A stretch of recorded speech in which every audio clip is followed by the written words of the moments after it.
നമസ്കാരം. ഇന്നത്തെ സമഗ്ര വാർത്തകളുമായി ഉച്ചവാർത്ത ആരംഭിക്കുന്നു. ആദ്യം പ്രധാന തലക്കെട്ടുകളിലേക്ക്.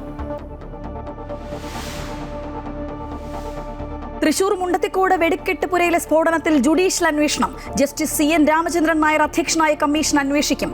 സവിശേഷ ദുരന്തമായി പ്രഖ്യാപിച്ച സംസ്ഥാന സർക്കാർ. മരിച്ചവരുടെ കുടുംബത്തിന് 14 ലക്ഷം രൂപ വീതം ധനസഹായം. പരിക്കേറ്റവർക്ക് 2 ലക്ഷം രൂപ വീതം നൽകാനും മന്ത്രിസഭായോഗ തീരുമാനം.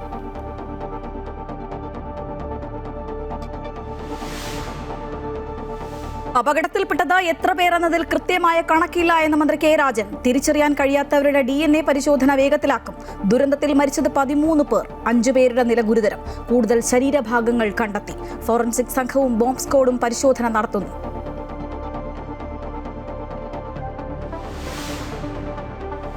തൃശൂർ പൂരം ചടങ്ങ് മാത്രമായി നടത്താൻ ആലോചന. അന്തിമ തീരുമാനം ദേവസ്വങ്ങളുമായുള്ള നാളത്തെ യോഗത്തിന് ശേഷം.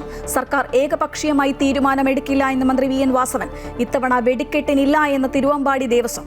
ആചാരവും ജനങ്ങളുടെ വികാരവും കണക്കിലെടുത്ത തീരുമാനമെന്ന് പാറമേക്കാവ്. പാറമേക്കാവിന്റെ പാലക്കാട് വെള്ളാരം കടവിലെ പടക്ക നിർമ്മാണശാലയ്ക്ക് സ്റ്റോപ്പ് മെമ്മോ. പശ്ചിമേഷ്യയിൽ വെടിനിർത്തൽ കാലാവധി നീട്ടി അമേരിക്ക. ചർച്ചകൾക്ക് കൂടുതൽ സമയം നൽകാനാണ് തീരുമാനമെന്നും നാവിക ഉപരോധം നീക്കില്ലെന്നും പ്രസിഡന്റ് ഡൊണാൾഡ് ട്രംപ്. ഇറാൻ അമേരിക്കയുടെ കടുത്ത സാമ്പത്തിക സമ്മർദ്ദം. സമാധാന ചർച്ചയ്ക്കായി പാകിസ്ഥാനിലേക്ക് പോകാതെ അമേരിക്കൻ സംഘം. ചർച്ചയ്ക്കില്ല എന്ന നിലപാടിൽ ഉറച്ച് ഇറാൻ.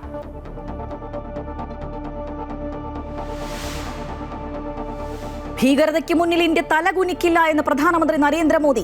ദുഃഖത്തിലും ഐക്യത്തോടെ രാജ്യം നിലകൊണ്ടുവെന്നും ജീവൻ നഷ്ടപ്പെട്ടവരെ ഒരിക്കലും മറക്കില്ലെന്നും പഹൽഗാം ഭീകരാക്രമണ വാർഷികത്തിൽ മോദി.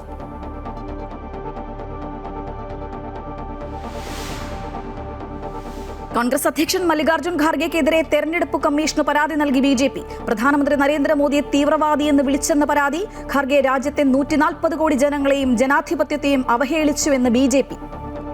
മുണ്ടത്തിക്കോട് വെടിപ്പുര അപകടത്തിൽ സർക്കാർ ജുഡീഷ്യൽ അന്വേഷണം പ്രഖ്യാപിച്ചു. ജസ്റ്റിസ് CN രാമചന്ദ്രൻ നായർ അന്വേഷിക്കും. മരിച്ചവരുടെ കുടുംബങ്ങൾക്ക് 14 ലക്ഷം ധനസഹായം നൽകാനും തീരുമാനമായി. ഓൺലൈനായി ചേർന്ന മന്ത്രിസഭായോഗമാണ് ഈ തീരുമാനങ്ങൾ എടുത്തത്. മുണ്ടത്തിക്കോട് ദുരന്തത്തിൽ മരിച്ചവരുടെ കുടുംബത്തിന് 14 ലക്ഷം രൂപ പ്രഖ്യാപിച്ച സംസ്ഥാന സർക്കാർ. CMDRFിൽ നിന്നും 10 ലക്ഷം രൂപ വീതവും SDRFിൽ നിന്നും 4 ലക്ഷം രൂപ വീതവും നൽകാനാണ് തീരുമാനം. പരിക്കേറ്റവർക്ക് 2 ലക്ഷം വീതവും ധനസഹായം നൽകാനും തീരുമാനിച്ചു. പരിക്കേറ്റവർക്ക് 6 മാസം വരെ ആവശ്യമെങ്കിൽ സൗജന്യ ചികിത്സ നൽകാനും തീരുമാനം. മെഡിക്കൽ ബോർഡിന്റെ തീരുമാനത്തിന്റെ അടിസ്ഥാനത്തിൽ ചികിത്സാ ചെലവ് മുഖ്യമന്ത്രിയുടെ ദുരിതാശ്വാസ നിധിയിൽ നിന്നും അനുവദിക്കും. സംസ്ഥാനത്തെ സവിശേഷ ദുരന്തമായിട്ട് പ്രഖ്യാപിക്കാൻ നിശ്ചയിക്കുകയാണ്. മരിച്ച ആളുകളുടെ ആശ്രിതർക്ക് സംസ്ഥാന ദുരന്ത പ്രതികരണ നിധിയിൽ നിന്ന് 4 ലക്ഷം രൂപയും മുഖ്യമന്ത്രിയുടെ ദുരിതാശ്വാസ നിധിയിൽ നിന്ന് 10 ലക്ഷം രൂപയും അടക്കം 14 ലക്ഷം രൂപ നൽകാൻ വേണ്ടിയാണ് നിശ്ചയിച്ചിട്ടുള്ളത്. അതോടൊപ്പം തന്നെ പരിക്കേറ്റവർക്ക് ദുരന്ത പ്രതികരണ നിധി പ്രകാരം അനുവദനീയമായ തുക ലഭ്യമാകും. അതിനു പുറമെ 2 ലക്ഷം രൂപ കൂടി മുഖ്യമന്ത്രിയുടെ ദുരിതാശ്വാസ നിധിയിൽ നിന്ന് പ്രത്യേക സഹായമായി SDRFിൽ നിന്ന് കിട്ടുന്ന പണത്തിന് പുറമെ CMDRFിൽ നിന്ന് 2 ലക്ഷം രൂപ കൂടി നൽകും. ദുരന്തത്തിൽ കളക്ടർ പ്രഖ്യാപിച്ച അന്വേഷണത്തിന് പുറമെ ജുഡീഷ്യൽ അന്വേഷണവും പ്രഖ്യാപിച്ചു. ജസ്റ്റിസ് CN രാമചന്ദ്രൻ നായർ ഏകാംഗ ജുഡീഷ്യൽ കമ്മീഷനാണ് അന്വേഷണത്തിന്റെ ചുമതല. തിരച്ചിലും രക്ഷാപ്രവർത്തനവും സുഗമമാക്കുന്നതിനു വേണ്ടി പ്രദേശത്തെ സ്വകാര്യ വ്യക്തികളുടെ മതിൽ പൊളിക്കുകയും വയൽ നികത്തുകയും ചെയ്തിട്ടുണ്ട്. അവ പൂർവ്വസ്ഥിതിയിൽ ആക്കുന്നതിന് ചെലവാകുന്ന യഥാർത്ഥ തുക ജില്ലാ കളക്ടറുടെ തീരുമാനത്തിന്റെ അടിസ്ഥാനത്തിൽ അനുവദിക്കും. പൂരം നടത്തിപ്പ് സംബന്ധിച്ച തീരുമാനം നാളെ ചേരുന്ന അവലോകന യോഗത്തിൽ ചർച്ച ചെയ്യുമെന്ന് ദേവസ്വം മന്ത്രി VN വാസവൻ പറഞ്ഞു. തിരുവമ്പാടി പാറമേക്കാവ് ദേവസ്വം പ്രതിനിധികളും ജില്ലാ ഭരണകൂടവും പങ്കെടുക്കുന്ന അവലോകന യോഗം രാവിലെ 10:30 ചേരുമെന്നും ഇതിനായി ഹൈക്കോടതി അനുമതി നൽകിയെന്നും VN വാസവൻ വ്യക്തമാക്കി. അമൃത ന്യൂസ്, തൃശൂർ.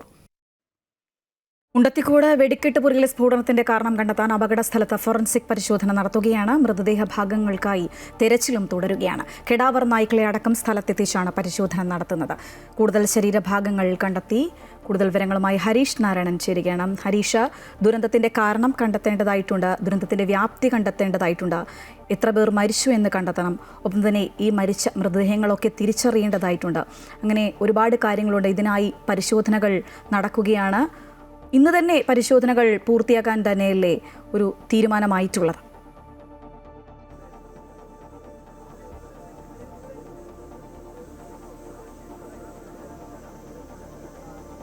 ശ്രീജ, രണ്ട് കാര്യങ്ങളാണ്. ഒന്നുകിൽ ഇന്ന് വൈകിട്ടോടുകൂടി തന്നെ പരിശോധന പൂർത്തിയാക്കും. ഇനി പൂർത്തിയായിട്ടില്ലെങ്കിൽ നാളെ ഉച്ചവരെ പരിശോധന തുടരുമെന്നാണ് ഇപ്പോൾ DGP അടക്കം അറിയിച്ചിരിക്കുന്നത്. ആ ഒരു രീതിയിലാണ് ഇപ്പോൾ പരിശോധന നടത്തുന്നത്.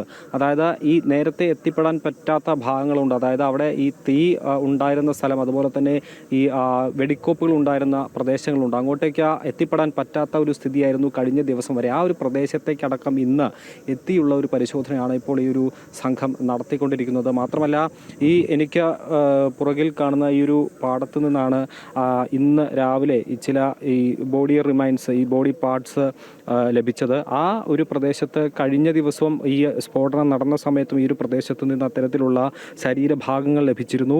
ഇന്നും ഈ ഉച്ചയ്ക്ക് മുൻപ് അവിടെ തിരച്ചിൽ നടത്തിയ സമയത്ത് അത്തരത്തിലുള്ള ശരീരഭാഗങ്ങൾ ലഭിച്ചിരുന്നു. മാത്രമല്ല, സ്കിന്നിൻ്റെ ചില അംശങ്ങളും ലഭിച്ചു എന്നുള്ളതാണ്. അത്തരം ഭാഗങ്ങളെല്ലാം ഇവർ കളക്ട് ചെയ്ത് കൊണ്ടുപോയിട്ടുണ്ട്. ഇങ്ങനെയുള്ള ചെറിയ ചെറിയ അവശേഷിപ്പുകൾ ഇനിയും ഉണ്ടാകും എന്നുള്ളൊരു വിലയിരുത്തലിലാണ് ഇപ്പോൾ ഈ ഒരു സംഘം പരിശോധന തുടരുന്നത്. അതുകൊണ്ട് തന്നെ എത്തിപ്പെടാൻ കഴിയാത്ത ഭാഗങ്ങൾ, അല്ലെങ്കിൽ ഇതുവരെ എത്താത്ത ഭാഗങ്ങളിൽ കൂടി കൃത്യമായ രീതിയിൽ പരിശോധന നടത്തിയതിനു ശേഷം മാത്രമേ പരിശോധന പൂർത്തീകരിക്കൂ എന്ന ഉദ്യോഗസ്ഥർ പറഞ്ഞിട്ടുണ്ട്. അത് ഇന്ന് വൈകിട്ടോടുകൂടി പൂർത്തീകരിക്കാൻ ശ്രമിക്കും. ഇനി പൂർത്തിയായിട്ടില്ലെങ്കിൽ നാളെ ഉച്ചവരെയും ഈ ഒരു പരിശോധന തുടരും എന്നുള്ളൊരു കാര്യമാണ് പറഞ്ഞത്. അതിനുവേണ്ടിയുള്ള എല്ലാ സംവിധാനങ്ങളും കെടാവർ നായ്ക്കളും അതുപോലെ ഈ ഫോറൻസിക് പരിശോധനയാണ് നടക്കുന്നത്. കെടാവർ നായ്ക്കളുണ്ട്, ഡ്രോൺ ഉപയോഗിച്ചുള്ള പരിശോധനയുണ്ട്. സമീപത്തുള്ള കുളങ്ങളിലും കിണറുകളിലും ഈ മുങ്ങൽ വിദഗ്ധർ സ്കൂബ ഡൈവേഴ്സിനെ കൊണ്ടുവന്നുള്ള പരിശോധന നടത്തുന്നുണ്ട്. അങ്ങനെ വിപുലമായ ഒരു പരിശോധന തന്നെയാണ് ഇപ്പോഴും തുറന്നുകൊണ്ടിരിക്കുന്നത്. ഫോറൻസിക് വിദഗ്ധരൊക്കെ നമുക്ക് ദൃശ്യങ്ങളിൽ കാണാൻ പറ്റും. അവരിപ്പോഴും ആ ഒരു പ്രദേശത്ത് ഓരോ ഭാഗങ്ങളിലും കൃത്യമായ രീതിയിൽ തന്നെ പരിശോധന നടത്തുകയാണ്. കാരണം ഒരു കാരണവശാലും ഈ ബോഡി റിമൈൻസ് ഉണ്ടെങ്കിൽ അത് എടുക്കാതെ, അല്ലെങ്കിൽ അത് കണ്ടുപിടിക്കാതെ പോവരുത് എന്നുള്ളൊരു കാര്യമുണ്ട്. കാരണം അത് കണ്ടെത്തിയാൽ മാത്രമേ നമുക്ക് DNA പരിശോധനയിലൂടെ ആരുടേതാണ്, എത്ര പേർ കൃത്യമായി മരണപ്പെട്ടു എന്നൊക്കെ അറിയാൻ സാധിക്കുകയുള്ളൂ. അതുകൊണ്ട് തന്നെ വിശദമായ ഒരു പരിശോധന ഈ ഒരു പ്രദേശത്ത് ആവശ്യമാണ്. അതുകൊണ്ട് ഇന്ന് ഇത് തീർന്നില്ലെങ്കിൽ നാളെ ഉച്ചവരെയും തുടരാനാണ് ഇപ്പോൾ ഈ ഒരു സംഘത്തിൻ്റെ ആ ഒരു തീരുമാനം. എല്ലാവിധ സജ്ജീകരണങ്ങളോടും കൂടി തന്നെയാണ്. നേരത്തെ പറഞ്ഞ പോലെ തന്നെ 4 കെടാവർ നായ്ക്കളാണ് എത്തിയിരിക്കുന്നത്. അതിനൊപ്പം ബോംബ് സ്ക്വാഡും ഉണ്ട്. എന്തെങ്കിലും ബുദ്ധിമുട്ടുണ്ടെങ്കിൽ അത്തരത്തിൽ ബോംബ് സ്ക്വാഡിനെ അടക്കം എത്തിച്ചാണ് പരിശോധന നടത്തുന്നത്.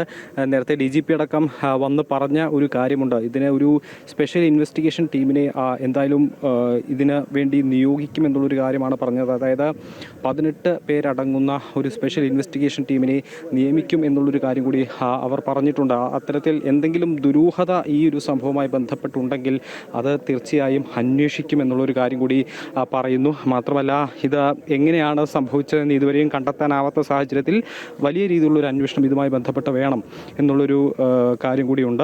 മാത്രമല്ല, ഇപ്പോൾ നിലവിൽ സ്വാഭാവികമായി തീ പിടിച്ചതാണെന്നുള്ളൊരു നിഗമനമാണ്. കാരണം വലിയ ചൂടാണ്. കഴിഞ്ഞ ദിവസമൊക്കെ വലിയ ചൂടാണ് ഈ പ്രദേശത്ത് അനുഭവപ്പെട്ടത്. അതുകൊണ്ട് ചൂട് കൂടിയതിനാൽ തന്നെ ഇത്തരത്തിൽ സ്പാർക്ക് ഉണ്ടാവാനുള്ള സാധ്യതയുണ്ട്. അങ്ങനെയാണ് ഒരു തീപിടുത്തത്തിനുള്ള കാരണം എന്നാണ് ആദ്യം സ്വാഭാവികമായും പ്രാഥമികമായും മനസ്സിലാക്കുന്നത്. പക്ഷേ ഇപ്പോൾ അതല്ലെങ്കിൽ പിന്നെ എന്താണ് എന്നുള്ളൊരു ചോദ്യമാണ് ഉയരുന്നത്. അതുകൊണ്ട് തന്നെ കൂടുതൽ പരിശോധന അതുമായി ബന്ധപ്പെട്ട് വേണം. അതിനാണ് ഒരു സ്പെഷ്യൽ ടീം, 18 അംഗങ്ങളുള്ള ഒരു സ്പെഷ്യൽ ടീമിനെ രൂപീകരിച്ചുകൊണ്ട് അത്തരത്തിലൊരു പരിശോധന നടത്തുന്നത് എന്നുള്ളൊരു കാര്യം കൂടിയാണ് പറയുന്നത്.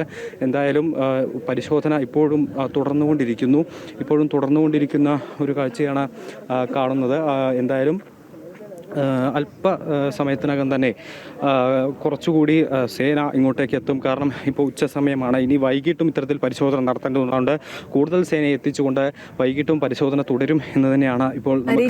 എന്തായാലും ഈ ദുരന്തത്തിന്റെ ഒരു പശ്ചാത്തലത്തിൽ ഈ തൃശ്ശൂർ പൂരം ചടങ്ങുകൾ മാത്രമാക്കി നടത്താനായിട്ടുള്ള ഒരു ആലോചന നടക്കുന്നുണ്ട്.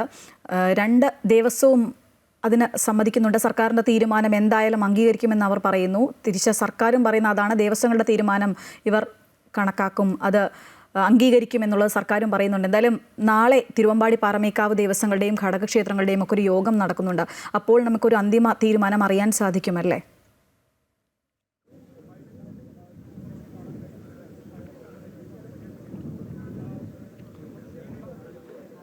ശ്രീജ, അത് സുപ്രധാന യോഗമാണ്. നാളെ നടക്കുന്നത് വളരെ നിർണായകമായ യോഗമാണ്. കാരണം ഈ ഒരു തൃശ്ശൂർ പൂരം ചരിത്രത്തിൽ ആദ്യമായാണ് ഇത്തരത്തിൽ ഒരു ബുദ്ധിമുട്ട് അനുഭവപ്പെടുന്നത്. കൊറോണ കാലത്ത് മാത്രമാണ് തൃശ്ശൂർ പൂരം ഒരു ചടങ്ങ് മാത്രമായി ഒരാനയെ മാത്രം എഴുന്നള്ളിച്ച് നടത്തുന്നത് നമ്മൾ കണ്ടിട്ടുള്ളത്. അതിനുശേഷം ഇങ്ങനെയൊരു സാഹചര്യം വരുമ്പോൾ അത് എങ്ങനെ മുന്നോട്ട് കൊണ്ടുപോകണം എന്നുള്ളൊരു പ്രതിസന്ധി അവിടെ നിലനിൽക്കുന്നുണ്ട്. അത് തീർച്ചയായും സർക്കാരും ഈ ദേവസ്വങ്ങളും ഒപ്പം ഭക്തജനങ്ങളും ഒക്കെ ഉൾക്കൊള്ളിച്ചുകൊണ്ട് തീരുമാനമെടുക്കേണ്ടതാണ്. ഇത് ഒരു വ്യക്തിക്കോ ഒരാൾക്കോ തീരുമാനമെടുക്കാൻ പറ്റിയ കാര്യമല്ല. അത് എല്ലാവരുടെയും സമ്മതത്തോടു കൂടി എല്ലാവരുടെയും അഭിപ്രായങ്ങൾ മാനിച്ചുകൊണ്ട് എടുക്കേണ്ട ഒരു തീരുമാനമാണ്. കാരണം ഈ ഭക്തജനങ്ങളുണ്ട്, അതുപോലെ തന്നെ പൂരപ്രേമികളുണ്ട്. മാത്രമല്ല ഇതുമായി ബന്ധപ്പെട്ട ഉപജീവനം നയിക്കുന്ന ഒരുപാട് പേരുണ്ട്. പൂരം എന്ന് പറഞ്ഞാൽ കേവലം ഒരു ആഘോഷം എന്നതിലുപരി അതൊരു വലിയ ബിസിനസ് കൂടിയാണ്. കാരണം ഇതുമായി ബന്ധപ്പെട്ട ഒരുപാട് പണം ഇറക്കുന്ന ഒരുപാട് ആളുകളുണ്ട്, ഒരുപാട് ബിസിനസ് ഇതുമായി ബന്ധപ്പെട്ട് നടക്കുന്നുണ്ട്. അതുകൊണ്ട് ഇത്തരത്തിൽ ഒരു പൂരം പെട്ടെന്ന് ഇല്ലാതാക്കി കഴിഞ്ഞാൽ അതിൻ്റേതായിട്ടുള്ള ബുദ്ധിമുട്ടുകൾ ഉറപ്പായിട്ടും വരും. അപ്പോൾ ഇതൊക്കെ ആലോചിച്ചുകൊണ്ട് എല്ലാവർക്കും സമ്മതമായ രീതിയിൽ, എല്ലാവർക്കും ഉൾക്കൊള്ളാവുന്ന രീതിയിൽ മാത്രമേ ഈ പൂരത്തിൻ്റെ കാര്യത്തിൽ തീരുമാനമെടുക്കാൻ സാധിക്കുകയുള്ളൂ. അതുകൊണ്ട് ആ ഒരു രീതിയിൽ എല്ലാവരെയും ഉൾക്കൊള്ളിച്ചുകൊണ്ട് എല്ലാവരുടെയും അഭിപ്രായം മാനിച്ചുകൊണ്ട് മാത്രമായിരിക്കും ഈ പൂരത്തിൻ്റെ വിഷയത്തിൽ തീരുമാനമെടുക്കുക. അതുകൊണ്ടാണ് ഞാൻ പറഞ്ഞത് നാളത്തെ യോഗം അത് വളരെ നിർണായകമാണ്. കാരണം ആ യോഗത്തിലാണ് ഈ ദേവസ്വങ്ങളെല്ലാം തന്നെ പങ്കെടുക്കുക. ദേവസ്വങ്ങൾ പങ്കെടുത്തിട്ട് ഏത് രീതിയിലാണ് ഇത്തവണ പൂരം നടത്തേണ്ടത്. ഒരു കാര്യം മനസ്സിലാക്കി തിരുവമ്പാടി സൂചന തന്നിട്ടുണ്ട്. പാറമേക്കാവുമായി അവർ സംസാരിച്ചു എന്ന് പറഞ്ഞു. വെടിക്കെട്ട് ആഘോഷം ഇത്തവണ ഉണ്ടാവില്ല. തിരുവമ്പാടി ഭാഗത്തുനിന്ന് വെടിക്കെട്ട് ഉണ്ടാവില്ല. വെടിക്കെട്ട്, അതായത് സാമ്പിൾ വെടിക്കെട്ടോ പ്രധാന വെടിക്കെട്ടോ ഉണ്ടാവില്ല എന്നുള്ളൊരു സൂചനയാണ് തന്നത്. അത്തരത്തിൽ വെടിക്കെട്ടിന് ഇനി സാധ്യതയുമില്ല. കാരണം അത്രത്തോളം ഉണ്ടാക്കിയ ഈ ഒരു സ്റ്റോക്ക് ചെയ്ത കരിമരുന്നുകളെല്ലാം തന്നെ കത്തി നശിച്ചു കഴിഞ്ഞു. ഇനി ഇത് നിർമ്മിച്ചെടുക്കൽ സാധ്യമായ ഒരു കാര്യമില്ല. അതുകൊണ്ട് വെടിക്കെട്ട് ഉണ്ടാവില്ല, പൂരത്തിന് വെടിക്കെട്ട് ഉണ്ടാവില്ല എന്നുള്ളൊരു സൂചനയാണ് ഇപ്പോൾ നമുക്ക് ലഭിക്കുന്നത്. മറ്റ് ആഘോഷ പരിപാടികൾ, അതായത് കുടമാറ്റം അടക്കമുള്ള ആഘോഷ പരിപാടികളുണ്ട്. ഇത് ഉണ്ടാകുമോ അതോ വെറും ചടങ്ങ് മാത്രമായിട്ട് ഈ പ്രധാന ചടങ്ങുകൾ മാത്രം ഉൾക്കൊള്ളിച്ചുകൊണ്ടുള്ള പൂരമായിരിക്കുമോ എന്നുള്ളതാണ് ഇനി അറിയേണ്ടത്. പക്ഷേ ഈ കുടമാറ്റം ഒക്കെ മാറ്റിവെക്കുമ്പോൾ അതിലൊരു സ്വാഭാവിക ബുദ്ധിമുട്ട് ഇതുമായി ബന്ധപ്പെട്ട് കച്ചവടം ചെയ്യുന്ന ആളുകളുണ്ട്, ഇതുമായി ബന്ധപ്പെട്ട പണം ഇറക്കുന്ന ആളുകളുണ്ട്. അപ്പോൾ അവരെയൊക്കെ എങ്ങനെ ബാധിക്കുമെന്നുള്ളൊരു ഉൾപ്പെടെയുള്ള കാര്യങ്ങൾ പരിശോധിക്കേണ്ടതുണ്ട്. ഇതെല്ലാം കൃത്യമായി പരിശോധിച്ച് എല്ലാവരുടെയും അഭിപ്രായം മാനിച്ചുകൊണ്ട് മാത്രം പൂരം എങ്ങനെ നടക്കണം, അത് ചടങ്ങ് മാത്രം വേണമോ അതോ വിപുലമായി തന്നെ നടത്തണമോ എന്നുള്ളൊരു തീരുമാനമാണ് എടുക്കുക. അത് ഏറ്റവും സുപ്രധാനമായ നാളത്തെ ആ ഒരു മീറ്റിംഗ്. ഹരീഷ് നാരായണനാണ് വിവരങ്ങളുമായി ഒപ്പം ചേർന്നത്. മുണ്ടത്തിക്കോട് വെടിക്കെട്ട് പുരയിലെ സ്ഫോടനത്തിന്റെ കാരണം കണ്ടെത്താൻ അപകട സ്ഥലത്ത് ഫോറൻസിക് പരിശോധന നടത്തുകയാണ്. മൃതദേഹഭാഗങ്ങൾക്കായുള്ള തിരച്ചിലും അവിടെ തുടരുകയാണ്. എന്തായാലും പൂരം ചടങ്ങുകളോടെ നടത്തണമെന്ന് പറഞ്ഞാൽ ആചാരവും ജനങ്ങളുടെ വികാരവും കണക്കിലെടുത്ത് തീരുമാനമെടുക്കുമെന്ന് പാറമേക്കാവ് ദേവസ്വം സെക്രട്ടറി രാജേഷ് അറിയിച്ചിരിക്കുകയാണ്. സർക്കാർ തീരുമാനം അംഗീകരിക്കും. ഇന്ന് വൈകുന്നേരം പാറമേക്കാവ് ദേവസ്വം യോഗം ചേരുമെന്നും പാറമേക്കാവ് ദേവസ്വം സെക്രട്ടറി പറഞ്ഞു. വളരെ അധികം ദുഃഖകരമായിട്ടുള്ളൊരു സംഭവമാണ് ഇന്നലെ നടന്നത്. അനുശോചനം രേഖപ്പെടുത്തുന്നു. പാറമേക്കാവ് ദേവസ്വം ഞാൻ വ്യക്തിപരമായിട്ടും മരിച്ചവരുടെ ഒപ്പമാണ്. ഈ ദുഃഖത്തിൽ ഞങ്ങൾ ആ കുടുംബത്തിനൊപ്പമാണ്, എല്ലാ കുടുംബങ്ങളുടെ ഒപ്പമാണ്. അവരോട് ഞങ്ങൾ എല്ലാവിധ പിന്തുണയും എന്തൊക്കെ ചെയ്യാൻ പറ്റുക അവരുടെ കൂടെ നിന്ന് എല്ലാ സഹായം ചെയ്യും. ആഘോഷ കമ്മിറ്റിയുമായി ബന്ധപ്പെട്ട് നിൽക്കുന്ന ആളുകളാണ് മുണ്ടത്തിക്കോടെത്തിയതെന്ന് തിരുവമ്പാടി ദേവസ്വം ബോർഡ് പ്രസിഡന്റ് ഗിരീഷ്. സർക്കാർ എന്ത് തീരുമാനമെടുത്താലും അംഗീകരിച്ച് മുന്നോട്ട് പോകുമെന്നും ഗിരീഷ് പറഞ്ഞു. ദേശത്തെ ആളുകളുമായി ചർച്ച നടത്തും. മറ്റു കാര്യങ്ങൾ ഒന്നും ചർച്ച ചെയ്യാൻ സമയം കിട്ടിയില്ല എന്നും അദ്ദേഹം പറഞ്ഞു. ഇതിൽ വ്യക്തമായിട്ടൊന്നും നമുക്ക് പറയാൻ പറ്റുന്നില്ല. ഇത് വർഷങ്ങളായിട്ട് 10-20 വർഷമായിട്ട് തിരുവമ്പാടി ദേവസ്വത്തിൻ്റെ വെടിമരുന്നുമായിട്ട് ബന്ധപ്പെട്ടുള്ള ആൾക്കാരാണ്. എന്താണ് ഉണ്ടായതെന്നും നമുക്ക് ഒരു വ്യക്തതയില്ല. കാര്യങ്ങൾ ഇനി പഠിച്ച് ഒഫീഷ്യൽസ് എന്താണോ അതിനെക്കുറിച്ച് പഠിച്ച് മാത്രമാണ് നമുക്കിങ്ങനെ ഒരു സംഭവം ഉണ്ടായി എന്നല്ലാണ്ട് അതിൽ കവിഞ്ഞ് യാതൊന്നും നമുക്കറിയില്ല. സർക്കാരുമായി കളക്ടറും സർക്കാരും എല്ലാവരുമായിട്ട് ആലോചിച്ചതിന് ശേഷമാണ് എന്നുവെച്ചാൽ ഇത്രയധികം ആൾക്കാർ മരണപ്പെട്ടിട്ടുണ്ട്. നമ്മുടെ ആഘോഷ കമ്മിറ്റിയിലെ കുട്ടികൾ മരിച്ചിട്ടുണ്ട്. അപ്പോൾ അതെല്ലാം കൂടി ആലോചിച്ച് പോലീസും സർക്കാരും ഒക്കെ ആലോചിച്ച് മന്ത്രിമാരൊക്കെ ആലോചിച്ചതിന് ശേഷമാണ് അടുത്തൊരു നടപടി ഉണ്ടാവുള്ളൂ. ഒരു വികാരമുണ്ട്, ജനവികാരമുണ്ട്. തൃശൂർ വെടിക്കെട്ട് അപകടത്തെ തുടർന്ന് പാറമേക്കാവ് ദേവസ്വത്തിനു വേണ്ടി വെടിക്കെട്ട് സാമഗ്രികൾ നിർമ്മിച്ചിരുന്ന പടക്ക നിർമ്മാണശാലയ്ക്ക് സ്റ്റോപ്പ് മെമ്മോ. പാലക്കാട് മുതലമട വെള്ളാരം കടവിലുള്ള വെടിമരുന്ന് നിർമ്മാണശാലയ്ക്കാണ് സ്റ്റോപ്പ് മെമ്മോ നൽകിയത്. ജില്ലാ കളക്ടറുടെ നിർദ്ദേശപ്രകാരം ചിറ്റൂർ തഹസീൽദാരാണ് സ്റ്റോപ്പ് മെമ്മോ നൽകിയത്. പ്രതിപക്ഷ നേതാവ് വി.ഡി. സതീശനും കോൺഗ്രസ് നേതാവ് രമേശ് ചെന്നിത്തലയും തൃശൂർ മെഡിക്കൽ കോളേജിലെത്തി അപകടത്തിൽപ്പെട്ടവരെ സന്ദർശിച്ചു. ദുരന്തബാധിതർക്ക് അർഹമായ സഹായങ്ങൾ സർക്കാർ ഉറപ്പാക്കണമെന്ന് വി.ഡി. സതീശൻ പറഞ്ഞു. ആധുനികമായ രീതിയിൽ കൂടുതൽ മുൻകരുതൽ സംവിധാനങ്ങൾ ഇത്തരം മേഖലകളിൽ ഉറപ്പാക്കേണ്ട ആവശ്യമുണ്ട് എന്ന് ഇരുവരും പറഞ്ഞു.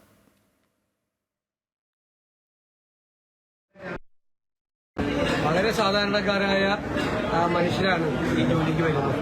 അവർ കുടുംബം പുലർത്താൻ വേണ്ടിയിട്ടാണ് ഈ ജോലിക്ക് വരുന്നത്, അപകടകരമായി ജോലിക്ക് വരുന്നത്. അപ്പോൾ അത്രയും പാവപ്പെട്ട കുടുംബങ്ങളിൽ നിന്നുള്ളവരാണ്, വെറും സാധാരണക്കാരായിട്ടുള്ള ആളുകളാണ്. ആ കുടുംബത്തെ എല്ലാം താങ്ങി നിർത്തുന്നതിന് വേണ്ടിയിട്ടുള്ള അടിയന്തരമായ നടപടികൾ ഗവൺമെന്റിന്റെ ഭാഗത്തു നിന്ന് സ്വീകരിക്കുമെന്നാണ് ഞങ്ങളെല്ലാം കരുതുന്നത്. അത് സുരക്ഷാ മാനദണ്ഡങ്ങൾ പൂർണ്ണമായി പാലിക്കാതെ വെടിക്കെട്ടിനുള്ള സൗകര്യങ്ങൾ ഒരുക്കരുത്. പക്ഷേ കാലാന്തരത്തിൽ പിന്നീട് അതെല്ലാം മാറി ഇപ്പൊ ഇത്രയും വലിയൊരു വെടിക്കെട്ട് ുള്ള സാമഗ്രികൾ ഉണ്ടാക്കുന്ന സ്ഥലത്ത് ഒരു ഫയർ എഞ്ചിൻ പോലും ഇല്ലായിരുന്നു. പ്രധാനമന്ത്രിയെ ഭീകരനെന്ന് വിളിച്ച കോൺഗ്രസ് അധ്യക്ഷൻ മല്ലികാർജ്ജുൻ ഖാർഗെക്കെതിരെ തെരഞ്ഞെടുപ്പ് കമ്മീഷന് പരാതി നൽകി ബി.ജെ.പി. ധനമന്ത്രി നിർമ്മലാ സീതാരാമൻ, കിരൺ റിജിജു എന്നിവരുടെ നേതൃത്വത്തിലാണ് പരാതി നൽകിയത്. ഭീകരതയ്ക്കെതിരെ നടപടിയെടുത്ത നേതാവാണ് നരേന്ദ്രമോദിയെന്നും ഖാർഗെ മാപ്പ് പറയണമെന്നും നിർമ്മലാ സീതാരാമൻ ആവശ്യപ്പെട്ടു. തമിഴ്നാട്ടിൽ തിരഞ്ഞെടുപ്പ് പ്രചരണത്തിനിടയിലായിരുന്നു പ്രധാനമന്ത്രി നരേന്ദ്രമോദിയെ കോൺഗ്രസ് അധ്യക്ഷൻ മല്ലികാർജ്ജുന ഖാർഗെ ഭീകരവാദി എന്ന് വിശേഷിപ്പിച്ചത്. ഇതിനെതിരെ നടപടി വേണമെന്നാവശ്യപ്പെട്ട് ബി.ജെ.പി. കേന്ദ്ര തിരഞ്ഞെടുപ്പ് കമ്മീഷന് പരാതി നൽകി. ധനമന്ത്രി നിർമ്മലാ സീതാരാമൻ, പാർലമെന്ററി കാര്യ വകുപ്പ് മന്ത്രി കിരൺ റിജിജു തുടങ്ങിയവരുടെ നേതൃത്വത്തിലുള്ള സംഘമാണ് കമ്മീഷന് പരാതി നൽകിയത്.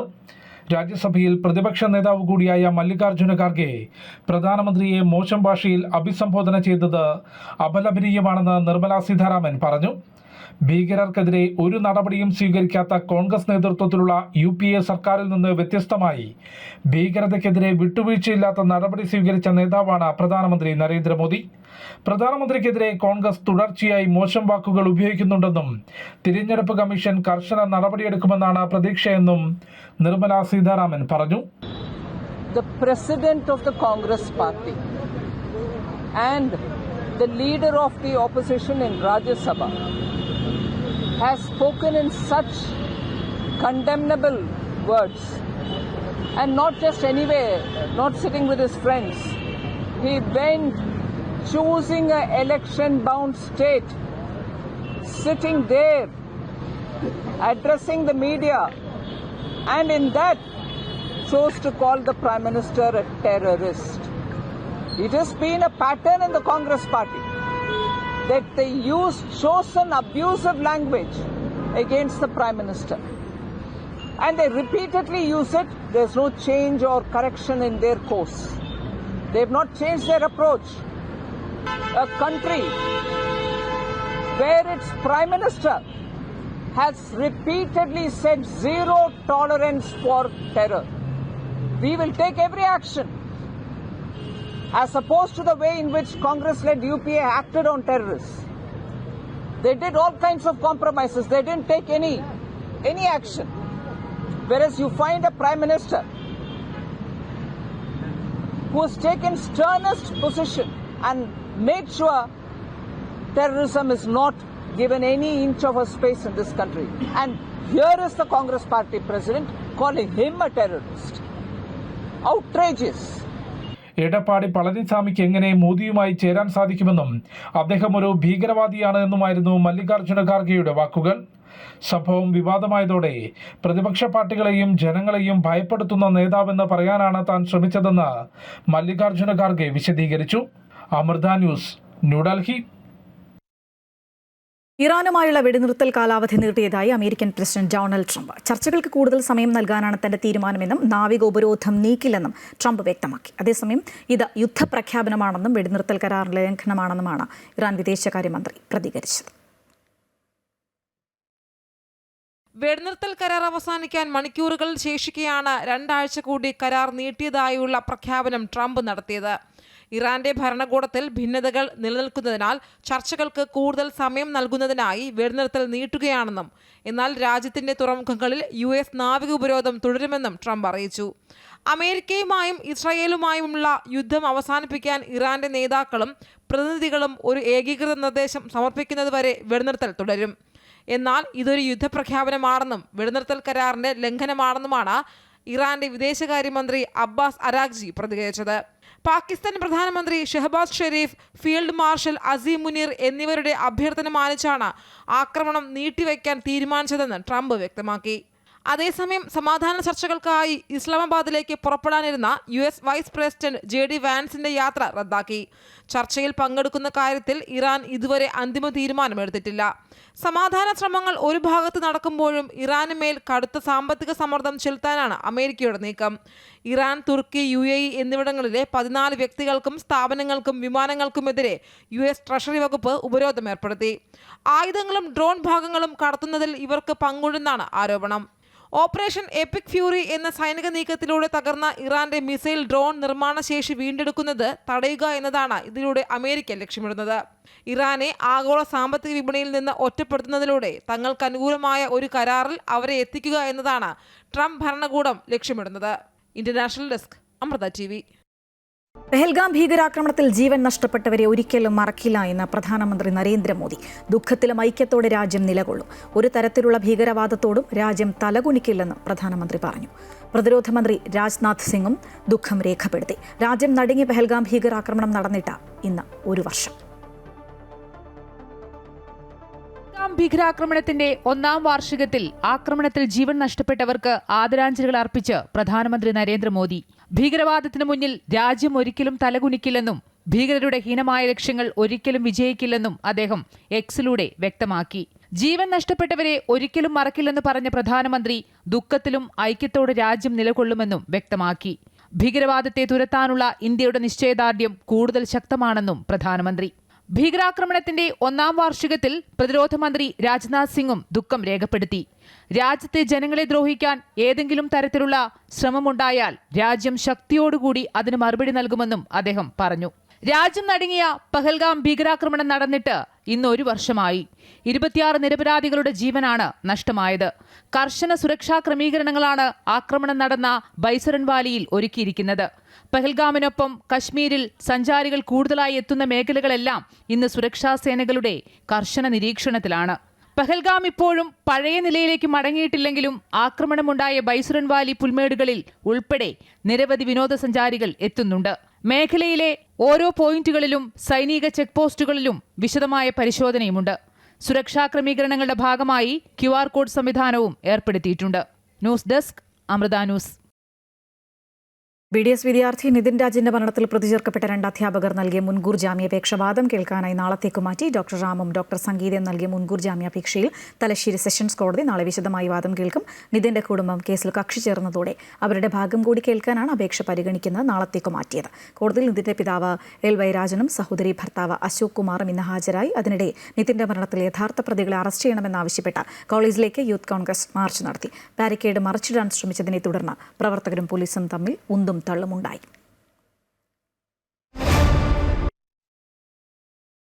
IPL ഇന്ന് ലക്നൌ സൂപ്പർ ജയന്റ്സ് രാജസ്ഥാൻ റോയൽസിനെ നേരിടും. 6 മത്സരങ്ങളിൽ നിന്ന് 4 ജയവുമായി പോയിന്റ് പട്ടികയിൽ 4ാം സ്ഥാനത്താണ് രാജസ്ഥാൻ. അതേസമയം 2 ജയം മാത്രം നേടി 9ാം സ്ഥാനത്തുള്ള ലക്നൌവിന് ഇന്ന് ജയം അനിവാര്യമാണ്. രാത്രി 7:30 മുതൽ ലക്നൌ ഏക്ന ക്രിക്കറ്റ് സ്റ്റേഡിയത്തിലാണ് മത്സരം. വാർത്ത പൂർണ്ണമാകുന്നു. കൂടുതൽ വാർത്തകൾക്കായി അമൃത ന്യൂസ് യൂട്യൂബ് ചാനൽ കാണുക. നമസ്കാരം.